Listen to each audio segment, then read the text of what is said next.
Hello, everyone, and welcome to Forum of Indian Professionals Lunch today. We are very privileged and honored to have with us today one of India's most admired and adored personality, Padma Bhushan, Member Parliament, founder of Infosys Foundation, a writer and an eminent author, Mrs. Sudha Murty. I'm Jaya Kumra, and I'm a talk show host in Hong Kong. And I have the privilege and honor of being here today to interview Sudhaji on some of her questions that all of us here are interested in hearing from her. So without taking any time, madam, we begin. So Sudhaji, we all know, you are from Karnataka.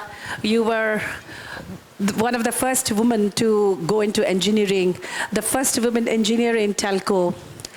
Looking back at your childhood, can you just tell us any special moment that has shaped you into who you are as a person today? Good afternoon to everyone, and I'm really grateful to you that working day you have come, because I did not have any other slot. Thank you very much for inviting me for a good food. Not one incident. It is not like what you see in a movie. Something happens and from there something else happens. It happens only for few people. Like it happened to Mahatma Gandhi when he was pushed out of the train. It happened to Narayan Murthy when he was pushed out of the train. Because they thought he was a communist. They never knew that later he will become, a kind-hearted capitalist. Nobody realized that. So, in my case, there is nothing like one incident. But there are a series of incidents which shaped me what I am today.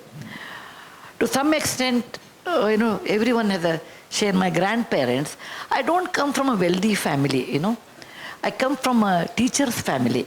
And no day teachers are wealthy. Today they may be, but by and large teachers are not wealthy.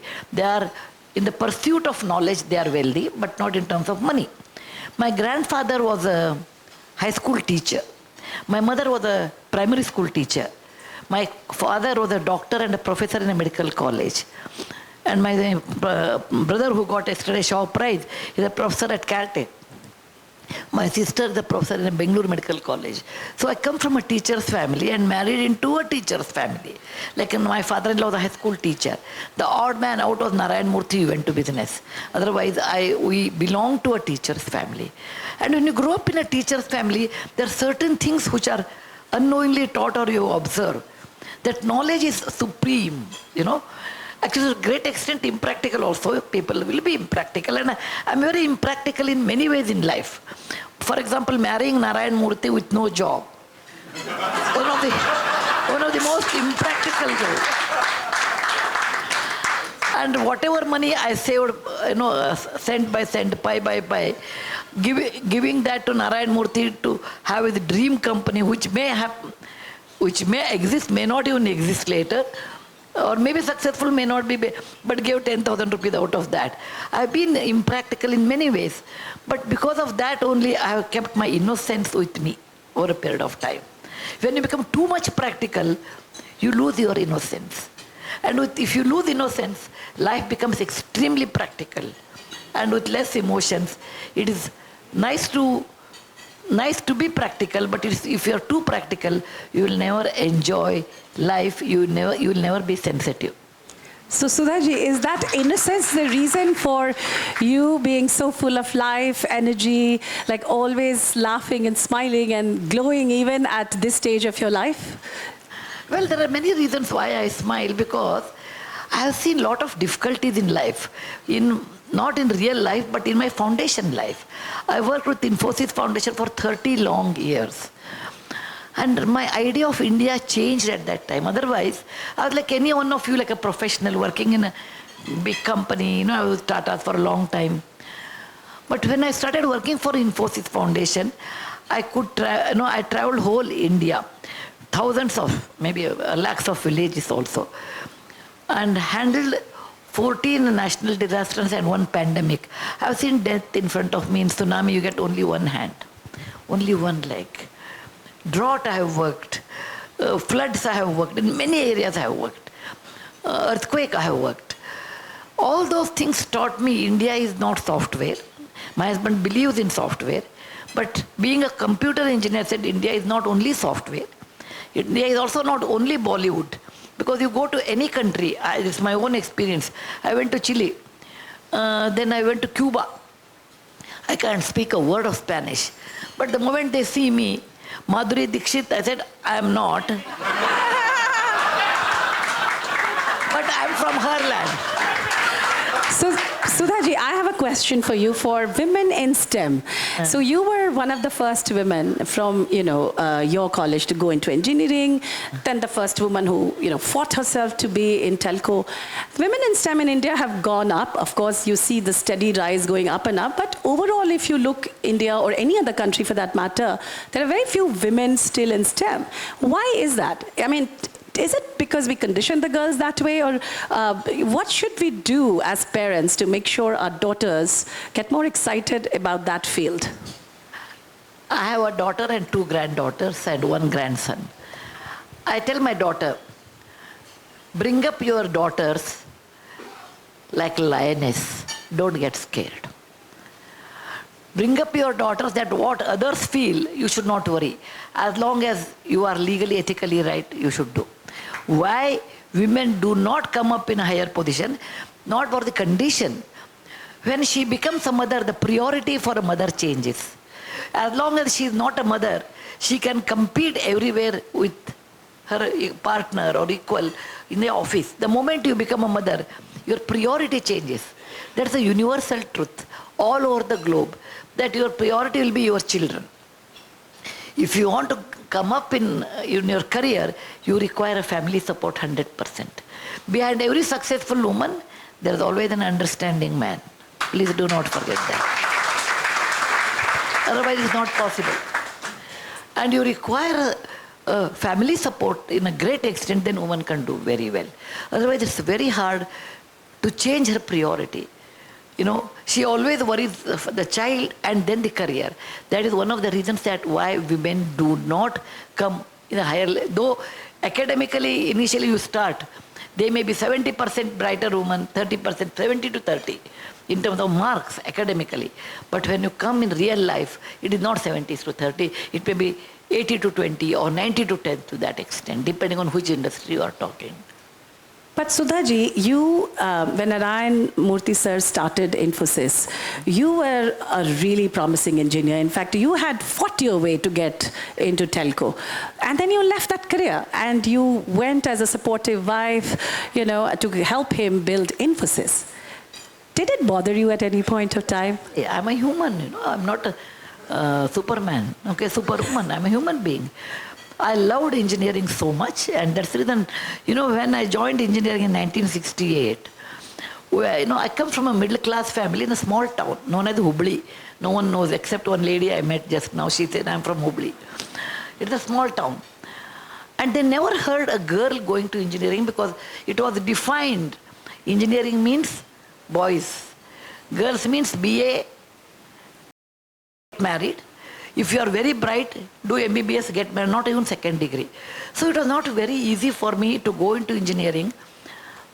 Actually, more than me, when I look back, I feel sad about my father. People used to come and tell, Dr. Saab, you have 3 daughters. Please remember, your middle daughter does not have a brain balance.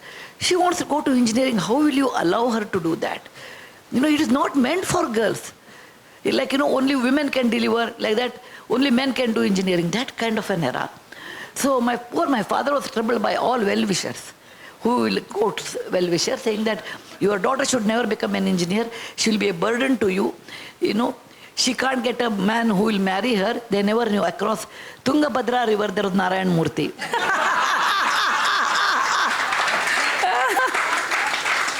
So it was not easy for me to leave engineering and just follow Mr. Murthy, but I had a choice. I had a choice because Mr. Murthy said, it is a professional company, I don't want husband and wife's company. You know, husband is the chairman, wife is the managing director. Husband is the managing director, wife is the director. I don't want. It is a professional company. And you become a chairman, you are capable of, and I will take up another job. Or I will take up a chairman position, you take another job. The choice is yours. And it took 15-20 days for me to decide. I had 2 children by that time. I said, okay, now I can become a chairman. But what is the duty of a chairman? In those days, it was a license Raj. It was not like today. You know, it was in 1981. You have to sit in Delhi for 3 months to get a license. You have to go to Washington, sit 6 months to get a license. I can do all those things. It is not difficult. But what will happen to children? Children will go to school, whatever said and done. Mother is different than father. That's then everything has a price in life except mother's love. For a mother, the child is the extension of her body. And I said, if I sit in Washington and every day I'll worry, did Rohan go to school? Did Akshata go to school? Murthy may send them to school, but it is the difference between a mother and a father. That's the reason we always say mother tongue, never a father tongue. Correct, correct. Please remember that. So you went to Pune with him and I took a back seat. It took 2-3 years for me to understand that I love my work, but I can't participate as an employee, but I can support them. I felt it way, but later I realized, this is my own experience, God may close one window to you, but He'll open a door for me. If I would have been in Infosys, I would have retired as probably a director technical, and I would have retired. But when I became a chairperson of Infosys Foundation, I could touch life of thousands of people, you know, and make a difference in a very small way in my country. That gave me a lot more satisfaction than any other position. So I always felt it was a God's design. I never understood, but I don't have any regrets. You ask me a question, why I smile? Because I don't have any desire. I don't have any desire. Like you say you are great, it doesn't affect me. You say you are very bad, it doesn't affect me either. Because I know in my work I realized people talk plus side, minus side. People criticize. People also garland you. You should never bother. Atmahi atmano bandhur, atmahi ripo atmana. Nobody is your friend except you yourself. Nobody is your enemy except you yourself. And people will talk about you. As long as legally, ethically it is right, you have to think over it. If it is not, you should not bother. That's written in Gita, 2nd chapter, Krishna says how you should be. He says, you should know, nainam chandante shastrani, nainam dahati pavaka. You should not be affected by all these things, but it won't happen in one day. It is not natural. Over a period of time you have to learn, like how you start cooking. First day you do not know your chapati will be Africa. Second day it will be America. Every country in the world will have a shape on your chapati. At the end it will be like a moon. Correct. So, this habit of not getting attached, not getting bothered by anybody's comment, and keeping your focus only on your work and enjoying it makes you very happy. So I don't have any expectation. I don't have any desires to hold anything. And I don't expect from anybody anything. So that is when your wish list is empty, you will become very happy. Those are such motivating words, Sudhaji, for actually a lot of trailing spouses. It is a huge problem because there are a lot of women who are professionally qualified and have to give up their careers because they have to support the husband and the family. And the way you have explained in your words are just such truly inspiring words for a lot of women folk around. Coming to the question of, of course, there's always an opportunity waiting that needs to be explored, and that little period of boredom probably one has to go through for that opportunity to come up. I was watching one of your videos and you said Narayan Murthy ji was doing a tapas when he founded Infosys, and you were his partner, supporting him in that journey. A lot of entrepreneurs' wives, and even for female entrepreneurs' husbands, I would say, in an age, have to go through that phase. Can you tell us some of the challenges you went through and how you overcame them? Of course, when persons like Narayan Murthy doesn't have money, doesn't have any connection, is not politically connected, wants to start a company, we don't have a Cinderella's magic wand, touch it and next day 𝒕𝒆𝒂𝒂𝒂 will be there. We did not have. So we have to work very hard. Working hard means staying in the house, he will be doing tapas, going to office. Now, as a wife, I analyzed it. What are my expectations in marriage? Number one, most women expect, actually, in marriage, most women feel that they want to tell their difficulties to their husband. It is not that he should give a solution, but he should listen to them. Okay? Most men don't do, because men are oriented to give solutions. Women are oriented to tell their difficulties. Somebody should listen, because women are capable of making their own solutions. Men don't understand that. All men think. Men in this hall should excuse me. All men think they are smart. Actually, women are smarter than them. I will give you the reasons. Number one, nature makes her like that. She is wired like that. Number one, she is the one undergoes the labor pain. No one else goes. So she knows what a pain means. She is the one who is born as a daughter, sister, later daughter-in-law, and sister-in-law, and then mother-in-law. All HR relations come to her without affecting husband's sister, who are many times dominating than mother-in-law. Sometimes mother-in-law are dominating. Neither of them, then your daughter-in-law may be dominating later in your old age, you don't know. She knows HR relations than anyone else, how to handle everyone and keep everyone happy and get her work done. People do not understand. So what I want to tell you that women are smarter. Women can make their own decisions. But women require someone to listen to them. In my case, I realized if Narayana Murthy is going to spend 20 hours a day, or 17 hours a day, or 70 hours a week, okay, if he has to work very hard, he has to work 90 hours a week actually, then what are the things I can do? Number one, I can fight every day when he comes back. You are not giving me time. You are not listening to me. Number two, if I fight, what will happen? He may fight or he may keep quiet and ignore. Number three, what will happen to children? They will see the parents fight. Fourth one, make my own way. Make my own way so that I will be also equally busy. Please, all mothers, I want to tell young mothers, your children require you boys require you up to 14 years, not later. Then they don't like you interfering it. Girls, don't require you after 12. But they come back to you when they are 19 or 20. 7 years for girls you have to give. 14 onwards you have to give it to boys. Onwards.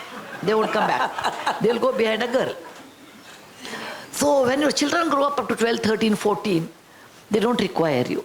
They want you at the background, not in the front. They don't want you should listen to their conversation with whom they are talking. They will be loud otherwise, but on a telephone they are so soft. Even though you are sitting next to him, you can't even understand whom they are calling. So knowing all those things, a woman can start her own career in a partial way or big way, whatever way it depends on her circumstances, when the children are 12 to 14. After that she has to do. So I realized that number one is not possible. By nature I don't fight. Number two, if I fight, Narayana Murthy will be upset, then Infosys will not come up. Leave it. Number three, I want a happy childhood for my children. So, three or so, I don't know. Fourth one is make your own career. Now, what is my career I can do when children are age of 2 to 14, next 10 years, 12 years? I started teaching computer science in the university on a condition. I will teach between 9 and 12 when children are in a primary school. I will drop them and go and teach and come back. When they went to high school between 9 and 2, when they completed their 10th class or something, I started overtime. Okay, I always adjusted my time teaching everything in such a way that when children are not there, I will do so that I can spend quality time with children. You have to rearrange your life. It is not that I was an executive once upon a time. I will continue to be executive even after children. Even my husband is very busy. Still I have to remove that from my mind. 𝒕𝒆𝒂𝒂𝒂𝒃𝒆𝒄 𝑛𝑚. Given set of circumstances, what is the best for the family, I can do. So I started smaller way in certain things, and foundation I started in 1996. Fortunately, Goddess Saraswati was kind to me. I used to write articles, books. So remaining time, I made an alternate career of writing books, teaching in a university, and philanthropy, alternate way. But again, before children come or before 5 o'clock. Once both of them left, Akshata left at 98 and Rohan left at 2001, that time I'm 100% dedicated to my work. You can make another career, provided if you go on adjusting depending on the circumstances. Those are truly remarkable words of wisdom. The next question would be on your kids. You have raised such beautiful and successful kids with great values. But you were a middle-class family, and then you saw the wealth building up. And under those circumstances, oftentimes, it's really hard for people to impart the right values to the kids. How did you manage to do that? And how do you remain so grounded despite having all the wealth? There's a wrong concept about wealth. This is my personal opinion. More the money, happy you are. No. More the money, more comforts you can get.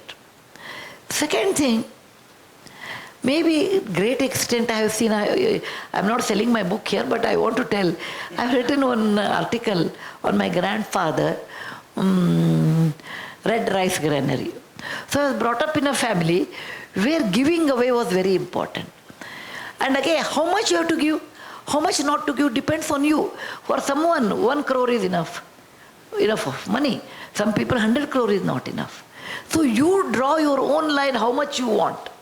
Some people say, I want, endless. Then that's okay. I don't comment. In life, you have to sit and decide how much money you want for good living. For me, any four-wheeler is fine. Okay, any four-wheeler is fine. It need not be Mercedes-Benz, actually.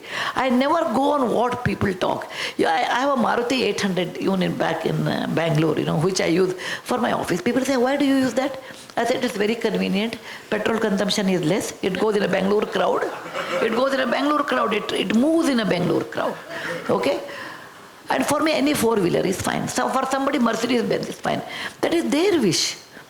So according to your personal wish, you have to, I wrote a Excel sheet. What do I need in life? I want money to travel.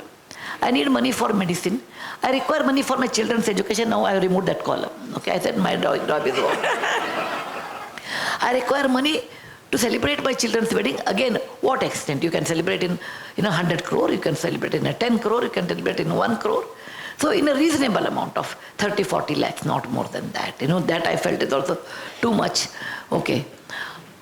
And then I require money for what? To buy books, etc. But they are all small amount. Remaining money I felt I don't require.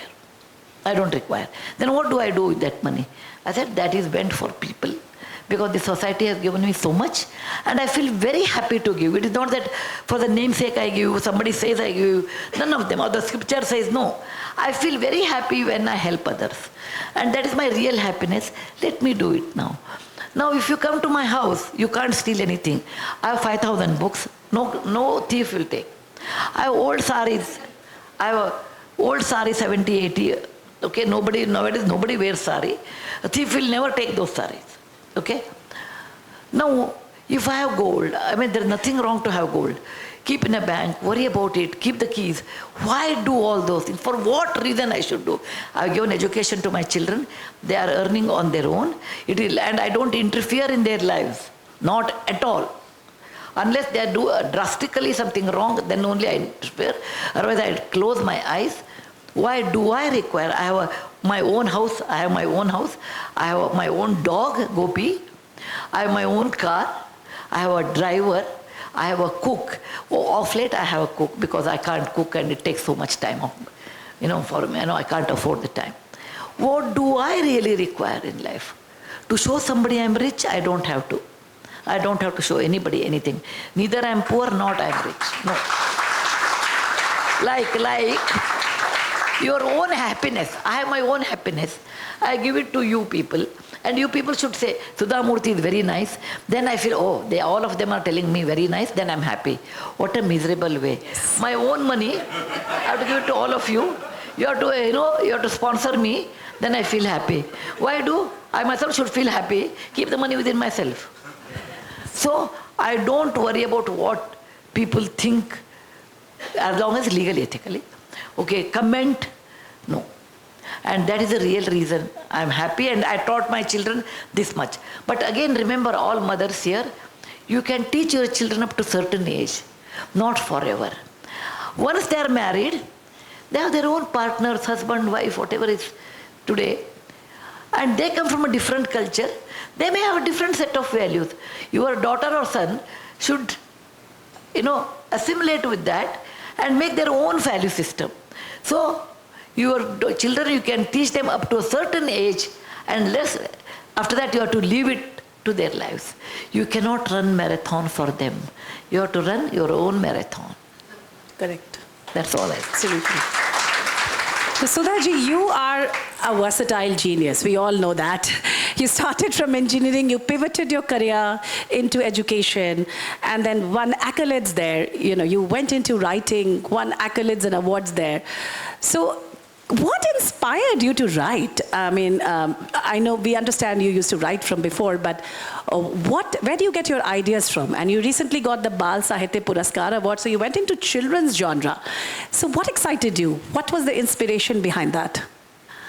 Writing is my expression of emotions. Everybody has a different way of expression. Some people get upset when they are emotionally charged. For me, it's always writing. Some people, talk about it. Some people use music as a media. In my case, writing is my media. And I used to write from the beginning. It is not that I started writing only when I became Narayan Murthy's wife. Okay, much before that. My mother was a school teacher, and if you have a mother who is a school teacher, and also you're at home, the school at home and school in the college, in the school, was very strict. They are very strict. Okay. My mother used to tell me, write 25 lines every weekend. I said, why should I write? She said, if you want food, you should write. And I was a foodie, so I used to write. Writing how I spend my weekend, this, that, etc. For a year I wrote. Later she never told. I started writing on my own. When I became well-known author, I asked my mother, we are 3 sisters. Other 2, she never told, only me. I said, why? Why only me used to insist 25 lines? She said, beta, as a teacher I realized, as a mother I realized, you have a flair for writing. And you are a lazy one. Okay? So other 2 sisters very good in knitting, drawing, embroidery, all those things. They have some talent in somewhere else. Your talent was only in writing. She sent me to a stitching class. I came back after 1.5 days. Sent me a music class. I came after 1 day only. The teacher said, send her home. So she said, you have only love for writing. Unless I push, you would not have written. So my mother, who pushed me to writing, for a year. After that I started writing, and then in college days I used to write, like a teenager's what they write. But later I took it seriously. Writing is my expression, and for children there is a reason I write. Today there is no joint family. Very few people are blessed with a joint family. And India, I can tell you, all my friends of my age group, they said, I wanted to go and meet someone. They said, don't come between 7 and 9. I said, why? Tulsi is getting married. I said, which Tulsi? He said, the serial heroine. I said, let her get married. What's your problem? No, mother-in-law is not good. I said, she is happy with her mother-in-law, not you. So all Dada, Dadi, Nana, Nani are very busy.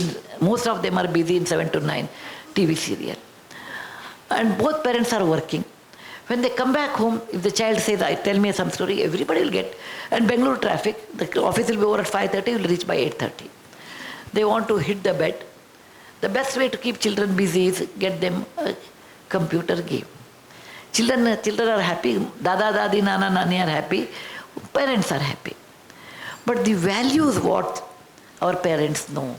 Now, for example, I know in Hong Kong, there are a lot of Sindhis who came from undivided India, and during partition or pre-partition they came, established a big business houses. They have undergone so many difficulties in life, leaving their homeland, crossing the sea, unknown country, unknown language. It is not like going to Punjab to Uttar Pradesh. It is unknown language, unknown culture, with no money in their hand, and establishing a successful business is no joke. What experience they have undergone initially, And later when they got money, what experience they felt it about their motherland, and they are not able to go, they are able to go. Those things we have to tell our children. For example, all my friends who are Sindhis, in Bombay, I asked them about Jhulelal. They say, yeah, there's one temple. I said, no, that is the temple for Sindhis. So when I went to Karachi, I told I want to see Jhulelal because there's a big history behind that. Or Bulle Shah, for that matter. But Bulle Shah, I've heard this name. Is it Badshah movie? I said, no, it's a Bulle Shah. Third generation Sindhis, most of them, it is not all, some of them at least, who are brought up in Bombay, they are more of the Bollywood than the Bulle Shah. So these are the great values the ancestors have. For example, Kannada language, which I talk, is 2000 years old. Now, if I don't talk about my language, they may not, your children may not, my children, grandchildren are brought up in UK. They are very much British. But I still tell them, beta, you may be knowing English, but I have a language which is 2000 years old. And what it tells about our knowledge, about our stories, about our mythology. This is the duty of grandparents as a catalyst, to carry what their experience to their grandchildren. And that is not happening today due to various socio-economic reasons. Like you may want, like in my case, I want to tell my grandchildren are sitting in London. I can't tell anything. So the one way I felt was to express the good values of life. You call a child and tell, okay, beta, you should tell truth. Satyam Moda, Dharmam Chara. He says, enough of moral science class, I am going out. And everybody will do that. So I rather write a story. If you tell truth, what happens? If you lie, what happens? And give those stories in the form of a book. Then they will enjoy. I just thought I will write this way and see. In India, if you take one of the English-speaking countries, you try to understand who speaks English, what level. It's an inverted curve. There are people like Shashi Tharoor who are fantastic, like walking dictionary. They know every sentence in synonyms, all those things a lot. But those people are few. There are some people you teach every day, they won't understand. Those people are few.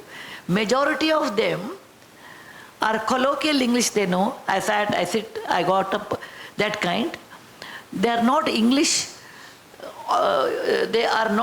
literature students, but they are communicative English people, most of them.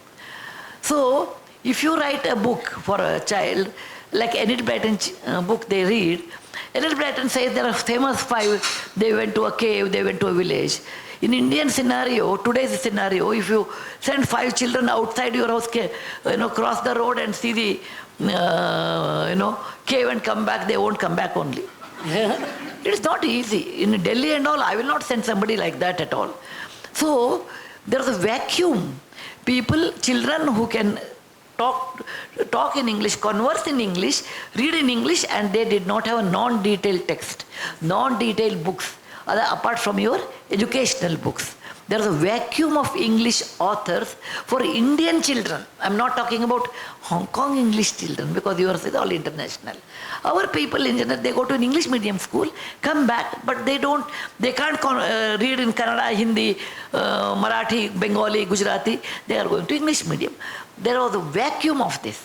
And that vacuum, unknowingly, I filled it. That's great. And that's wonderful. The reason my children So Sudhaji, you are a founder of Infosys Foundation, and you just recently got off the board. What is some of the most amazing achievement of that you're proud of? There are many are there, because... Let's talk about just one, maybe. That's very close to your heart. Everything is close to me. That's why I've written 4 books, Okay. The day I stopped drinking milk itself is a very beautiful. 3,000 Stitches is beautiful. Old Man and His God is beautiful. It is not, please remember, I sell well. It's not for selling. Why and otherwise is beautiful. There are here, there and everywhere. But, you may be all knowing about 3,000 Stitches, then I will not tell that, I will tell something else. All of you know 3,000 Stitches? No, we don't. Okay, only one person knows. Anyway, through Nanda, I will send you a 3,000 Stitches quilt here. When Nanda is in Bangalore, I will send it to you to bring it here. How much time I have? We have 10 minutes, 5 minutes. Then we open it to the audience. Because I know as a teacher, as a woman, as a mother, I speak more. Okay. I used to wonder in my life, why did I get this kind of a money? There are people who are more intelligent than me, more hardworking than me, but why did I get this jackpot, okay, of Infosys money, which we never planned? Is it to enjoy? What is the meaning of enjoying? Go stay in a 7-star hotel. I'm a vegetarian, not even egg I eat. My eating pattern is very limited. Go from one place to another place. How many, the world is around, you have to come back, okay? So what is this money? Why did I get that? I used to always ask that question.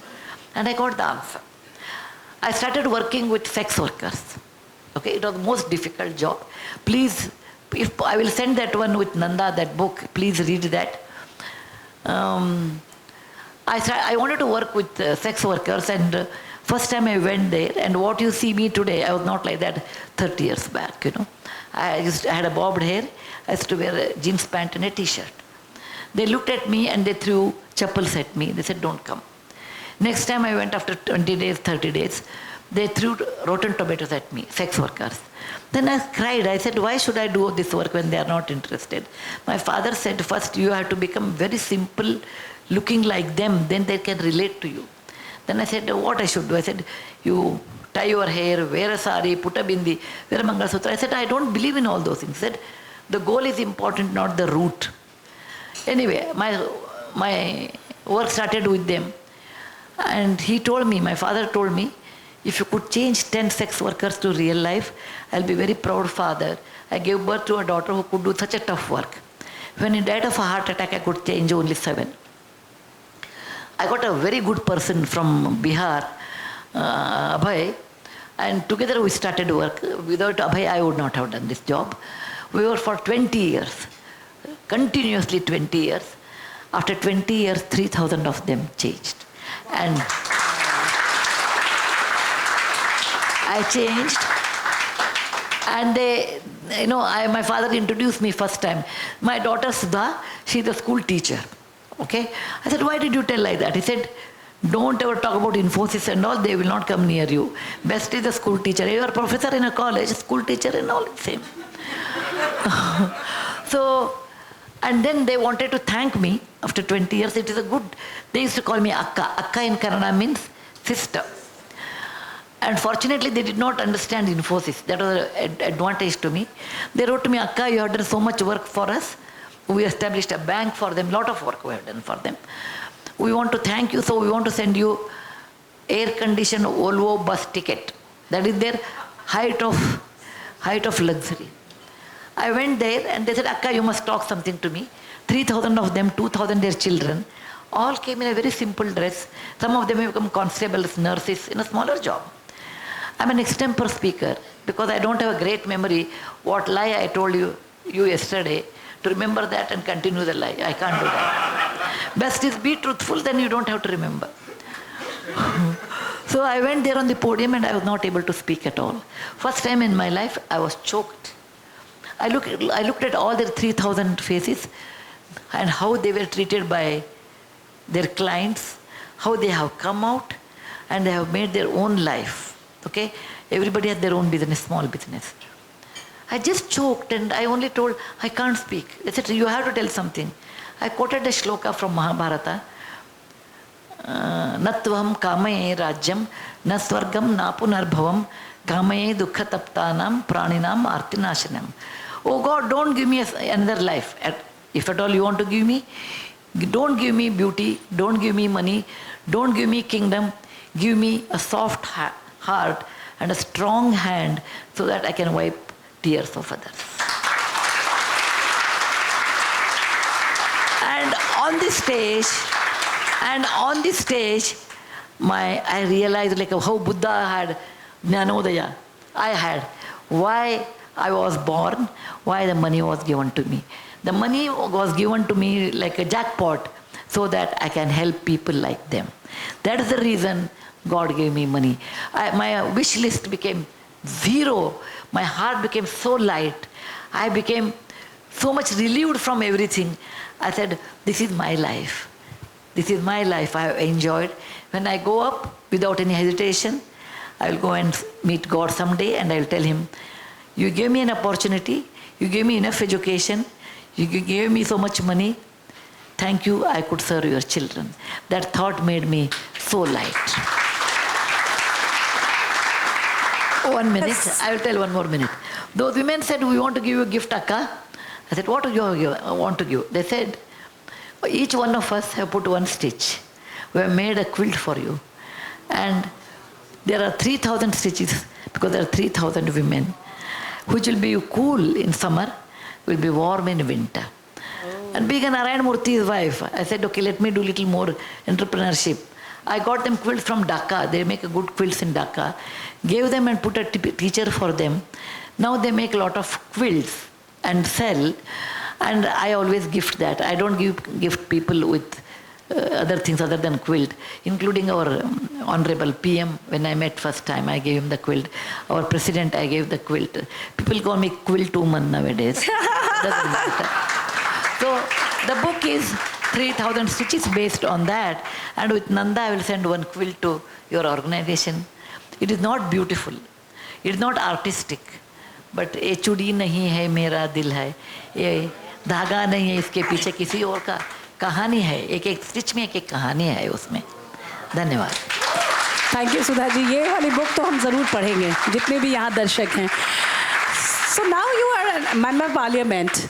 What's the next for you? What's most exciting thing that you have in your mind, or do you have any plans for using the political platform to promote some causes which are really close to your heart? Actually, I'm not a political person. I've been elected, I've been nominated by the government President Madam Murmuji. So I don't have any party, but I have a lot of questions. Whenever I get time, I write questions and keep it ready. I have some 50 questions ready for the next session, if I get a chance. But what if you talk sensibly and sincerely, without vested interest? I don't have any vested interest because I don't have a constituency. So that I should win the constituency next time. I don't have a political party. Neither I am interested in any position. So my questions are direct, and they are related to the poor people or our country, only about that. So when I talked about cervical cancer in my very first lecture, our PM Modi ji has picked it up, and he wants to do free cervical cancer vaccinations to the government schools in India. Then I picked up 57 sites which are World Heritage. Then that is going to be the next one. I have on a food poisoning, food coloring I talked last time, and they have put that into a rule in Karnataka. Last time I talked about the electronic vehicle, EV and the anxiety range, and they are thinking about how to reduce the anxiety range. Now I have more on the animal cruelty, because it's a great platform where you can really come out with the good questions or advice to the elders. That's known as House of Elders, to others, so that we should learn something from there and implement it. That way I feel I'm very excited, because I have a larger window, a larger door now I feel, than Infosys Foundation or individually anything. Thank you. Thank you so much, Sudha ji. And now we open the platform to the audience. Does the audience have any question?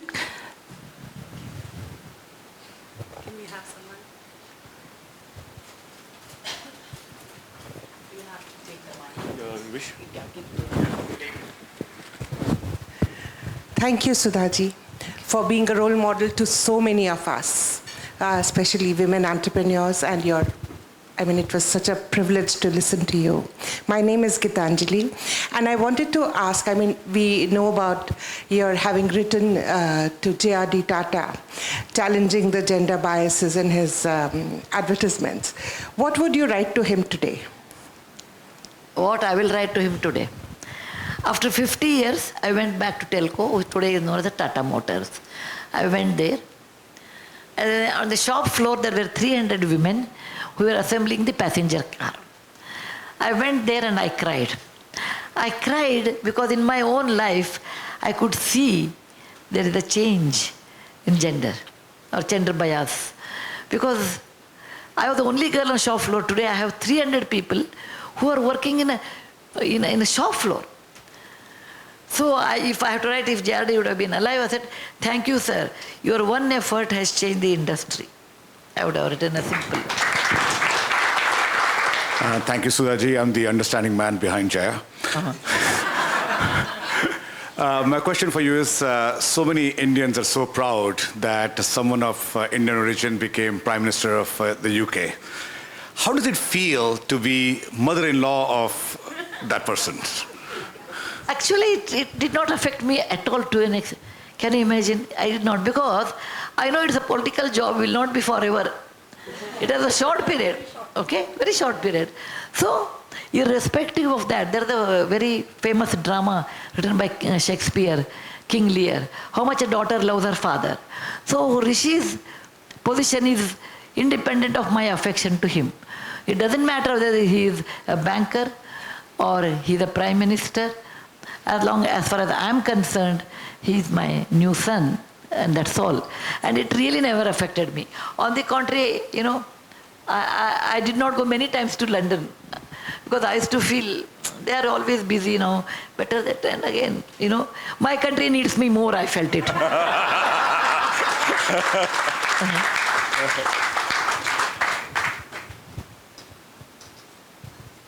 ನಮಸ್ಕಾರ ಸುಧಾ ಮೂರ್ತಿ ಅವರೇ, ನಾನು ಸ್ವಲ್ಪ ಕನ್ನಡದಲ್ಲಿ ಮಾತಾಡ್ತೇನೆ. Others will not understand, ma'am. I'm sorry, I'm going to just speak in Kannada, just one question, and then I'll translate it in English for you guys. Yes. ಇಲ್ಲಿ main stream ಅಲ್ಲಿ ಯಾವಾಗಲೂ ಹಿಂದಿ ಮತ್ತೆ ಇಂಗ್ಲಿಷ್ ಅಲ್ಲಿ ಮಾತಾಡಿ bore ಆಗಿ ಹೋಗಿದೆ. So ಇದು ನಮಗೆ ತುಂಬಾ ಒಳ್ಳೆ ಆಪರ್ಚುನಿಟಿ ಮಾತಾಡ್ಲಿಕ್ಕೆ. ಸಂತೋಷ. ನಿಮ್ಮ ಪುಸ್ತಕಗಳನ್ನು ನಿಮ್ಮ ಗಂಡ ಮಿಸ್ಟರ್ ನಾರಾಯಣ ಮೂರ್ತಿ ಅವರು ಓದಿದಾರಾ, ಮತ್ತೆ ನಿಮಗೆ ಏನು ಫೀಡ್ಬ್ಯಾಕ್ ಕೊಟ್ಟಿದ್ದಾರೆ? Okay. I was just telling her that, no, mainstream. Okay. I will answer that. She asked me whether Narayan Murthy reads my books and does he give feedback. Okay. On a lighter side, if you take feedback, it's always improving, so I don't take feedback from him. No. Narayan Murthy actually knows all what I write, but he doesn't read page by page, because I'll be talking, you know, like 3,000 stitches. One day, work was going on. He knows what I'm thinking in my mind. If you marry a computer scientist for 46, 48 years, you will also become computer, so you'll understand what is in other computer's mind. I asked Murthy, you know, like most men, they read papers and women talk. They say yes, but they don't listen, okay? So, you are reading paper, I said, okay, this is a good time to ask, because you won't remember. I asked Murthy, suppose I buy a necklace of 3 crore worth. I go for a wedding and I will lose it. What's your opinion? I thought he said, okay, because he was reading paper. No, I can always talk what I need. To my surprise, he said, he put the paper aside and told me, you are a Kulkarni. That means my maiden name is Kulkarni. I'm a village accountant. My ancestors were village accountants. So we're very good in keeping the accounts. Okay? So he said, you are a village accountant's daughter, family. You will not lose anything. Okay? Second thing, knowing you for such a long time, you will never buy anything worth of 3 crores. Okay? 30 rupees, you will not buy 30 crores. So, normally, I travel without money, you know. I travel because I don't buy anything. I don't buy anything. Unless it is really essential for grandkids 1 or 2 or otherwise I don't buy. Third thing, you always assume that I'm reading paper, I don't listen to you, and all men listen to their wives, but they don't tell. They pretend as if they are not listening, okay? Don't underestimate us, he told me. Then I said, what happens? He said, come to the main point. You have something in your mind. Why did you give this analogy of buying a 3 crore necklace and losing it? You want to help somebody, and that money will not come back. Is it true? I said, yes. It will not come back. He said, who are these people who are getting 3 crores and it may not come back? I said, I went to a bank. I told these 3,000 people should get bank loan. He said, Mrs. Murthy, you are foolish. These people will not, you know, if you bank will not give any money to them because they can't return. They are so poor. So I will not give. Then I said, okay, if I stand as a, Infosys Foundation will not give money for bank guarantee. I said, okay, I will stand as a bank guarantee for them. He said, then you deposit 3 crore, okay? Then he said, Mrs. Murthy, you will lose this money. I said, I will not lose. However, I told Murthy I should ask him, and it is not that he will say no, but it is always better to make a joint decision. He said, if you are confident, you can go ahead. I said, no, I'm confident that rich people cheat and poor people don't. So I'll give 3 crore. I deposited 3 crore. They gave a loan. None of them cheated me. So Murthy may not read my books page by page, but every story he knows, because I'll be discussing about that. I've written recently a book known as the Grandpa's Bags of Stories, where Murthy is going to talk about stories. I told him, you're always only listener. This time I want you should talk. He said, you talk mine and your quota together, and I don't have anything left for me. Okay. Next question. Yes, please. Yeah. So I wanted to ask you, one thing that has intrigued me, I'm here, is that, by all accounts, you were the most eligible bachelor, the engineer, he was unemployed, communist. What quality did you see in him that, proved it right and that has taken 𝒕𝒆𝒂𝒃 to such great I heights? liked in him honesty. Honesty. I knew he was an intelligent man. He used to sit and read Karl Marx in those days, though I never agreed with him, Karl Marx, but let him read, because he should have his own freedom, because women should understand you don't own a man. You don't own your husband. You can't say what I like you should wear, what I cook you should eat. No. He's a different individual. I don't agree with him, Karl Marx, but I said let him read. But he was very honest. He was intelligent, he was hardworking, and he was honest, and he was impractical. Okay? It is better to marry an impractical man than a too much chalu person. Okay? I rather marry him. Thank you.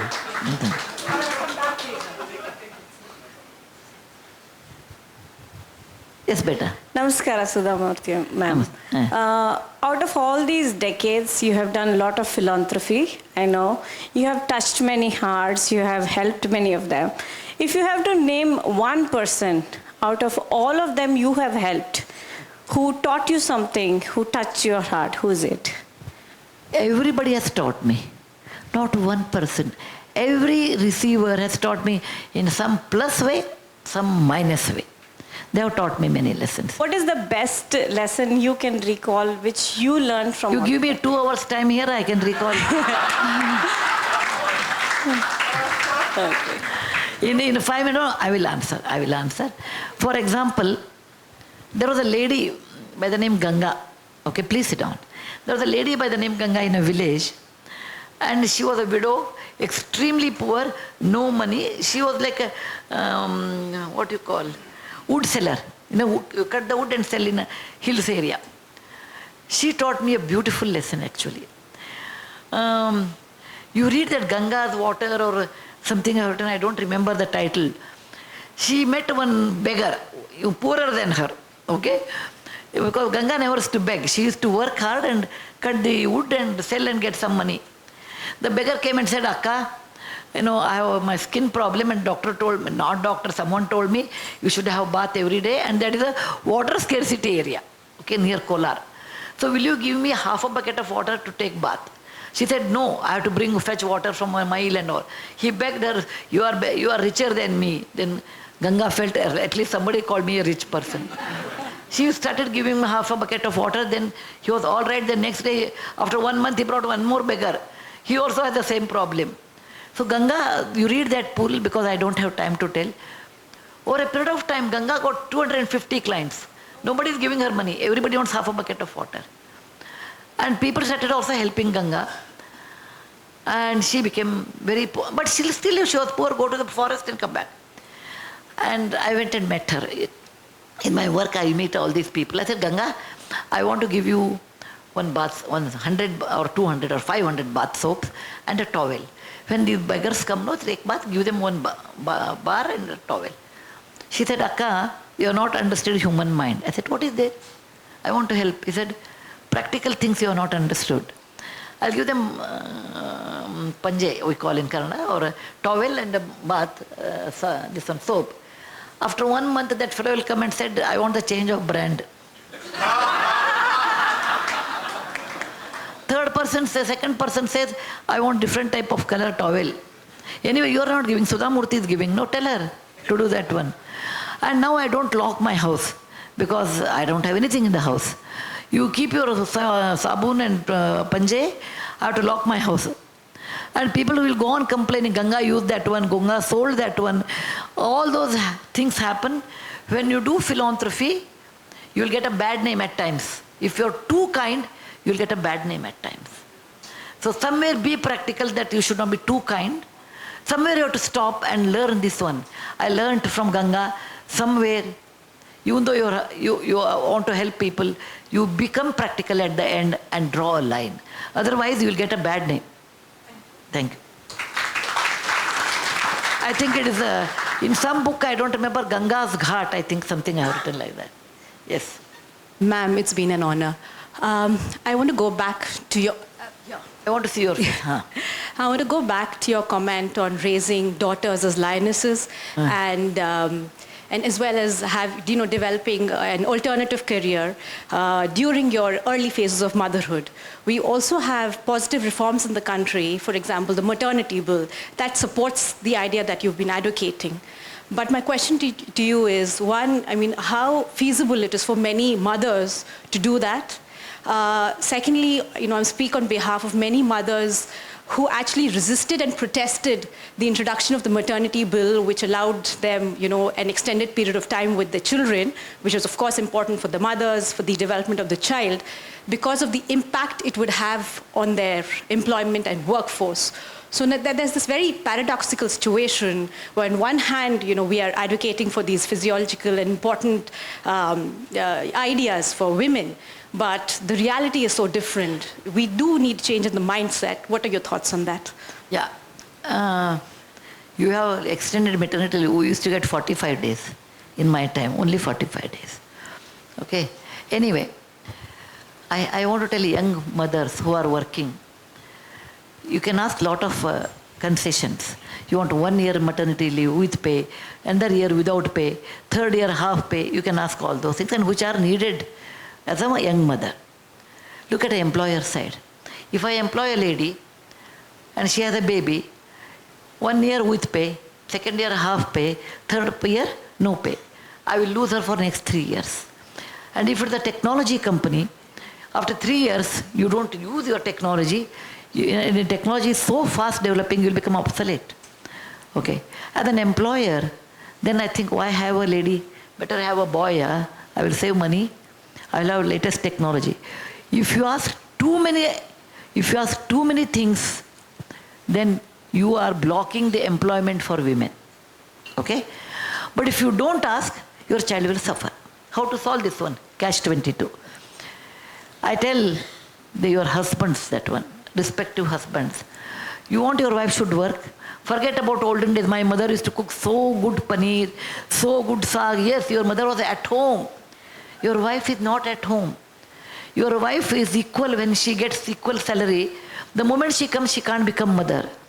So I always tell that generation, gentlemen, you want your wife should make a career, and you want your child should be brought up properly, you also should pitch in time, not money, time. You spend some time. You take 2 days off, you work from 2 days from home, let her work 3 days. Together you should do. In olden days, only mother used to bring up children, sit at home or do part-time like me and bring up. Today, if you want your children should be well developed, parents, father should come in. Then only it is possible. Second thing, don't use your trump card, saying that I'm a female, I can't do. When you get equal salary, you should be always aware. Okay, I'll work from home, you can tell. Or Saturday, Sunday I will work. Instead of that, you should tell. You cannot have cake and eat it to both. It won't happen. You can say, sir, I want some more leave, but I will work on Saturday, Sunday. You have to put in lot more effort to bring up a child. It is not easy, but it is possible, provided if you make lot more sacrifices in the initial stage. Once the child goes to baby care, then you get extra time. Forget about socializing. I did not socialize for 7-8 years. Because I said children should come up, by the time I will work something, do something else.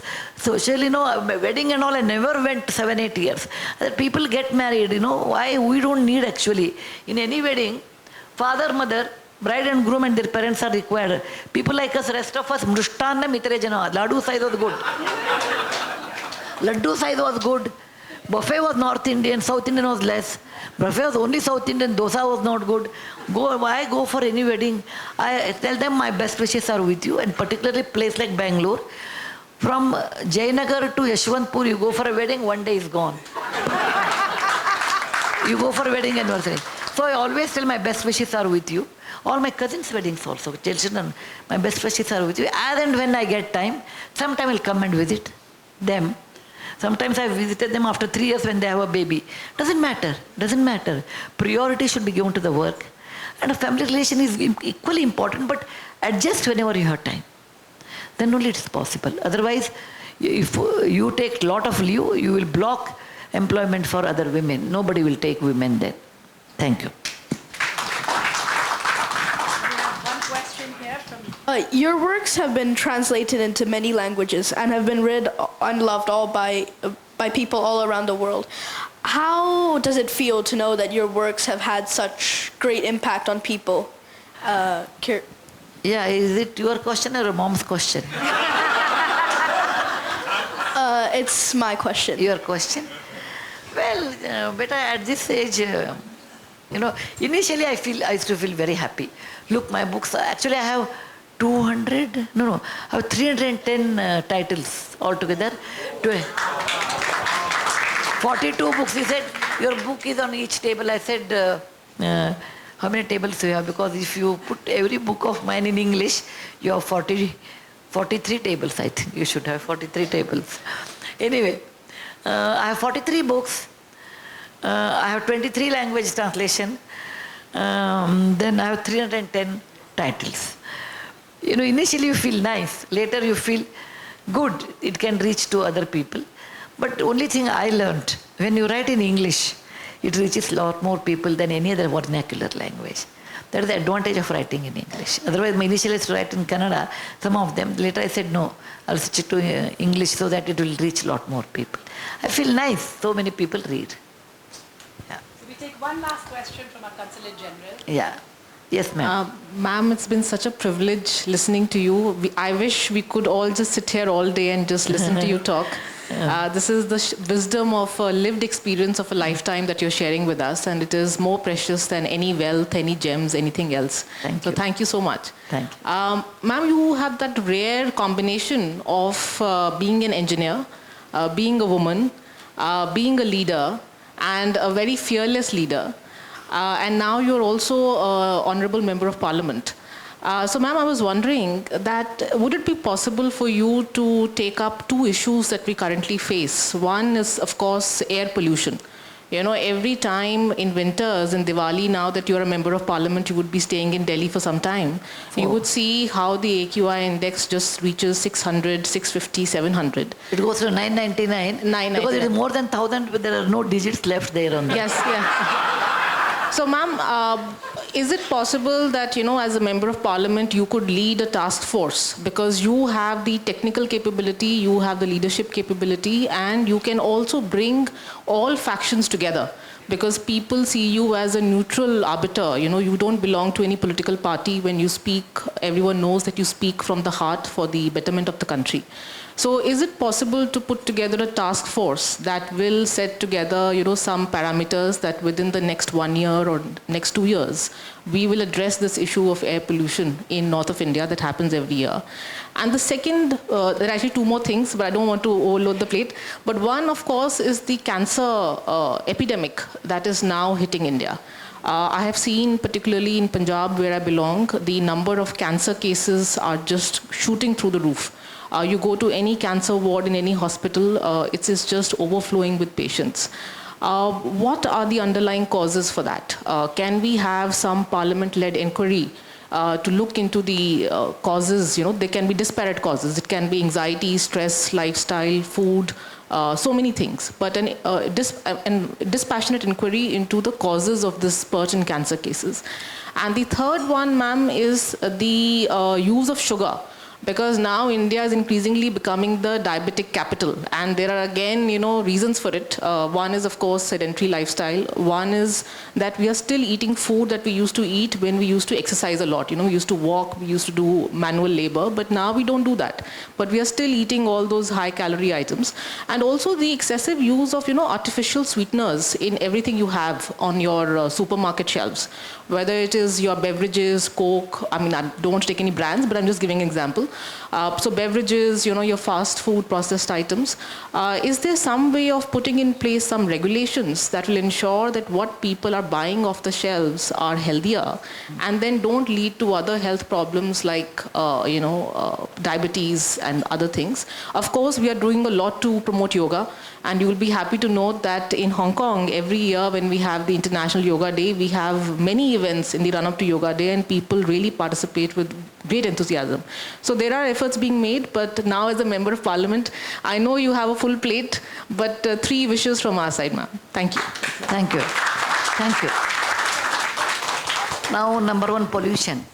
Definitely it's a bigger problem, and after I go back, I want to meet the concerned person, whether they have made a task force, if at all they have made.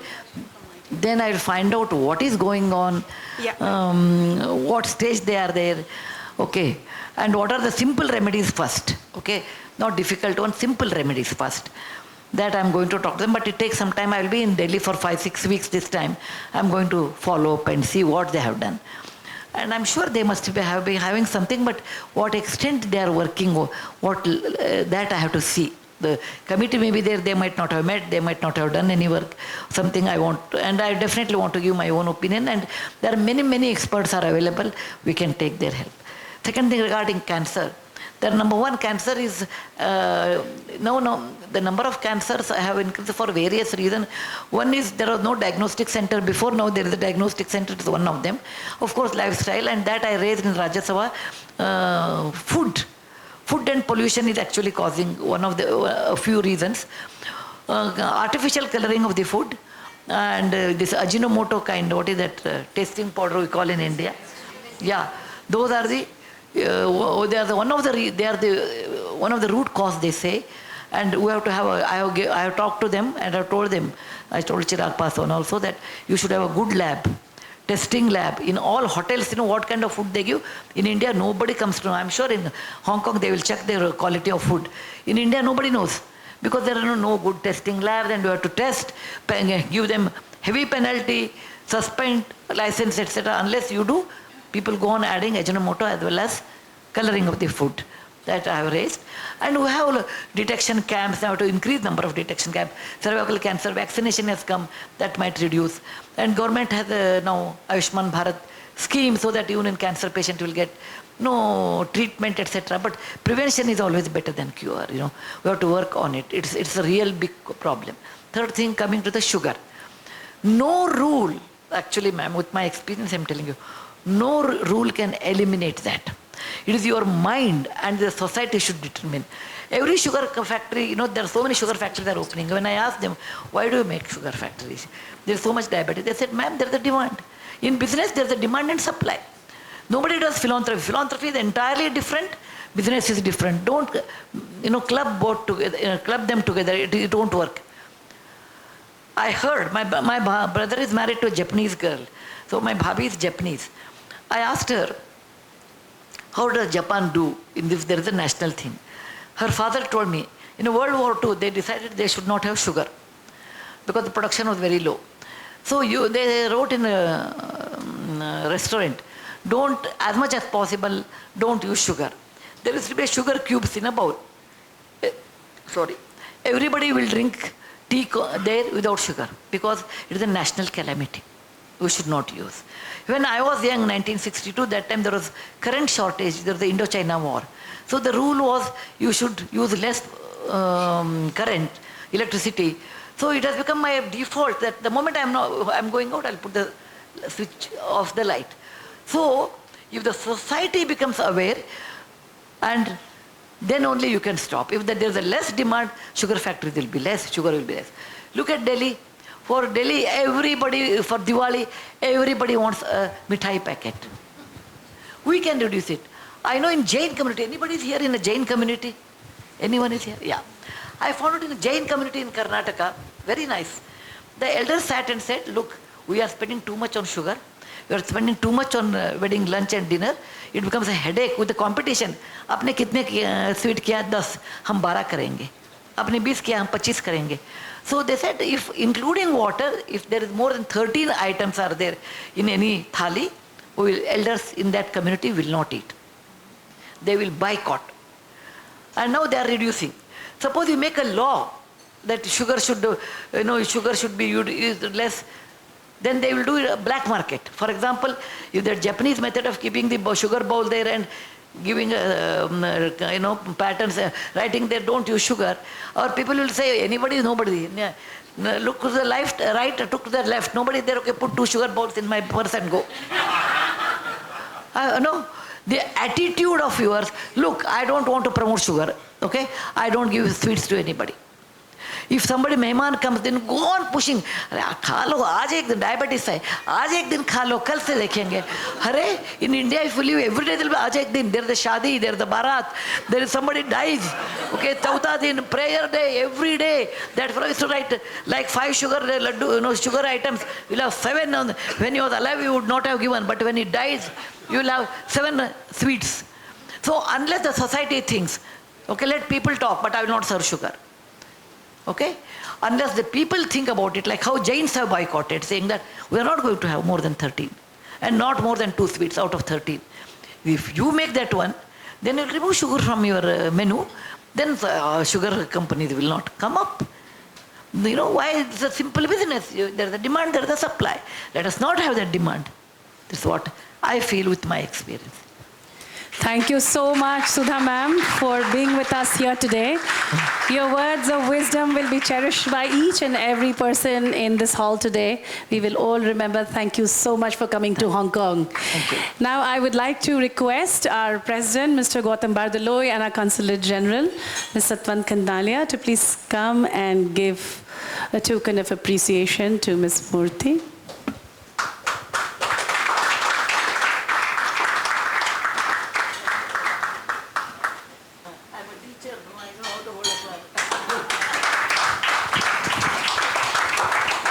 Go on the other side.